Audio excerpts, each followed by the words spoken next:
বাংলাদেশ সরকার শেখ হাসিনা ইস্যুটাকে অত্যন্ত উচ্চমাত্রায় নিয়ে গেছে এবং তাকে অতিরিক্ত দেওয়া হচ্ছে, এখানে প্রাসঙ্গিক করে তুলছেন।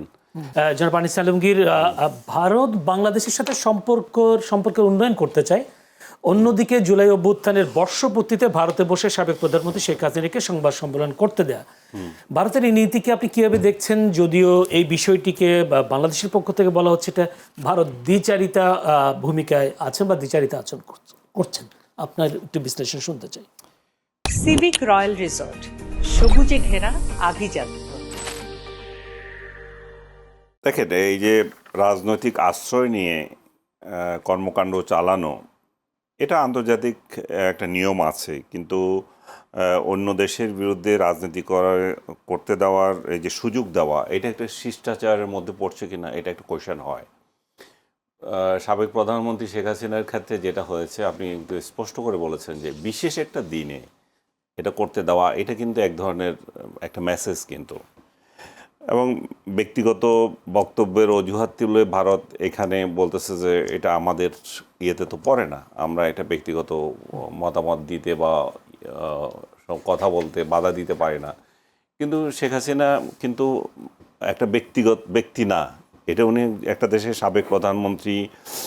ধরে নিলাম ওনাকে আমাদের রাষ্ট্রীয় বাহিনী দিয়ে এসেছে, যেই কারণে হোক বা পালিয়ে গেছেন উনি বা পালাতে বাধ্য হয়েছেন, আমরা যেই নামে ডাকি, এগুলো রাজনৈতিক ইয়েতে যেটাই বলি, মোট কথা হচ্ছে যে উনি এখান থেকে মানে প্রাণের ভয়ে আরেকটা দেশে আশ্রয় নিতে হয়েছে।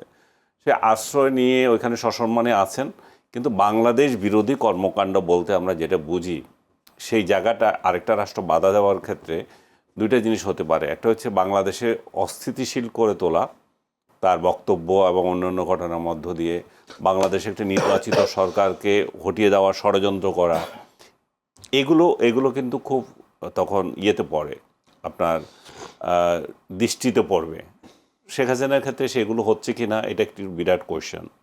আপনি ওই দেশে থেকে রাজনীতি করার যে কথাটা বললে, সেটা তো আমাদের দেশের নেতা নেত্রীরা তো বিভিন্ন দেশে একটা দোকান খুলে বসেছে, বিভিন্ন রাজনৈতিক দল দোকান খুলে বসেছে, সব দেশে আছে, যে বিএনপি অমুক শাখা, আওয়ামী লীগের অমুক শাখা, সব দেশে আছে না? তো সেই দেশে ওরা কি বক্তৃতা দিচ্ছে না বাংলাদেশ সম্পর্কে? দিচ্ছে তো। তো এখানেও কি সেটাকে আমরা ওই দৃষ্টিতে দেখব না আরও বৃহত্তর ইয়েতে দেখব, সেটা কিন্তু একটা কোয়েশ্চেন আছে। কারণ এই ধরনের রাজনীতি কিন্তু আমাদের তারেক রহমানও করেছেন, উনি যখন ইয়েতে ছিলেন, লন্ডনে ছিলেন, লন্ডন থেকে উনি বাংলাদেশের রাজনীতি করেছেন না? তো তাহলে ভারতের মাটিতে বসে যদি কেউ করে, সেটা দেখতে হবে যে কোন মাত্রায় করছে।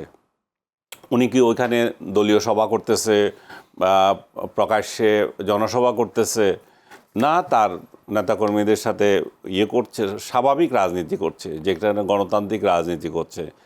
আমার মনে হয় বাংলাদেশ সরকার শেখ হাসিনা ইস্যুটাকে অত্যন্ত উচ্চমাত্রায় নিয়ে গেছে এবং তাকে অতিরিক্ত দেওয়া হচ্ছে, এখানে প্রাসঙ্গিক করে তুলছেন। কারণ বাংলাদেশ ভারতের মধ্যে যে সম্পর্ক, এই সম্পর্ক তো শেখ হাসিনা কেন্দ্রিক নয়, এবং ইস্যুটাও আমাদের শেখ হাসিনা নয় শুধু, আমাদের সাথে ভারতের সম্পর্কের ক্ষেত্রে আমাদের বাণিজ্য ইস্যু আছে, আমাদের বিভিন্ন 54টা আমাদের নদী আছে, ওই নদীগুলোর পানি হিস্সা নিয়ে একটা বিরাট প্রশ্ন দেখা যাচ্ছে। ডিসেম্বরে যে শেখ হাসিনা যে চুক্তি করেছিলেন 25 বছরে, সেটা শেষ হয়ে যাচ্ছে।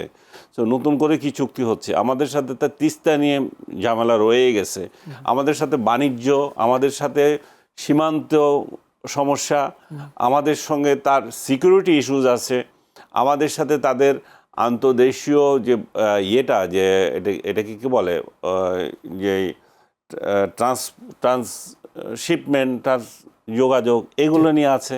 তো সবগুলোকে আমরা বাদ দিয়ে শুধুমাত্র শেখ হাসিনা কেন্দ্রিক চলে গেলে তো হবে না। সে বাংলাদেশের সাথে ভারতের সম্পর্ক এমন বিস্তৃত, এত ইস্যুজ রয়ে গেছে, আমাদের সেসব জায়গাতেও আমাদের মাথা ঘামাতে হবে, শেখ হাসিনাকে অত গুরুত্ব না দিয়ে। শেখ হাসিনাকে রাজনৈতিক ওইখানে কথা বলার যে উনি যে বিদেশে যে কথা বলেন, সেটাও বাংলাদেশে প্রকাশে আমরা নিষেধাজ্ঞা দিয়েছি। এইটাও এই যুগে এগুলো চলে না। কারণ আপনি বাধা দিলে বরং এখানে আরও বেশি উৎসাহ তৈরি হচ্ছে, গন্ধমপলের মতো, যে কেন বাধা দিয়েছে, কি জিনিস সেটা। শেখ হাসিনাকে আসলে সরকারি দল খুব বেশি প্রাসঙ্গিক করে তুলতেছে। আমার মনে হয় এত প্রাসঙ্গিক না করে ভারত বাংলাদেশের যে সম্পর্কটা, এটা স্বাভাবিক মাত্রায় কিভাবে এগিয়ে নেওয়া যায়, আমাদের সেই সব জায়গায় কাজ করা উচিত। তবে কিভাবে সম্ভব? যেহেতু সরকার তো বলে দিয়েছেন ভারতকে যে আপনারা যেন শেখ হাসিনা ভারতে বসে যেন কোনো রাজনৈতিক বক্তব্য দিতে না পারে, সেটা তো বারবার বলা হচ্ছে। এই জায়গায় আসি আমি। তাহলে আমরা আসলে আমাদের কূটনীতিটা মানে কূটনৈতিক কৌশলেরও আমাদের পরিবর্তন। আমাদের একদিকে যেমন কূটনৈতিক কৌশল থাকবে, আরেকদিকে কিভাবে আমরা এই সমস্যার সমাধান করব সেই ব্যাপারেও যেতে হবে। আমরা যেমন কূটনৈতিক বিষয়ে আমরা নোট ভার্বাল দিচ্ছি, আমরা শক্ত প্রতিবাদ করছি, আরেকদিকে আমাদের ব্যাকডোরে আমাদের আরেকটা আলোচনা থাকতে হবে আমাদের পারস্পরিক বিশ্বাসের ভিত্তিতে। আমরা তবে যেটাই হোক, সেটা বাণিজ্য বলেন, নিরাপত্তা বলেন এবং ভৌগোলিক সংযোগ বলেন, যে এটা বজায় রাখতে চাই আমরা, কিন্তু সেটা যে কোনো মূল্যে আমাদের সার্বভৌমত্বের প্রতি যে সম্মান, যে আমাদের বাংলাদেশের জনগণের আকাঙ্ক্ষার বাইরে যাতে না হয়, ভারতকে আমরা এই বার্তা দিয়ে দিতে হবে যে তোমরা এমন কিছু করো না। জি, কেউ বলছেন যে আনিস ভাই, কেউ বলছেন যে এরকম শেখ হাসিনা কার্ড ব্যবহার করে বা ভারত বাংলাদেশে কর্তৃত্ব প্রতিষ্ঠা করবার একটা চেষ্টা চালাচ্ছে, এরকম হয়তো অভিযোগ।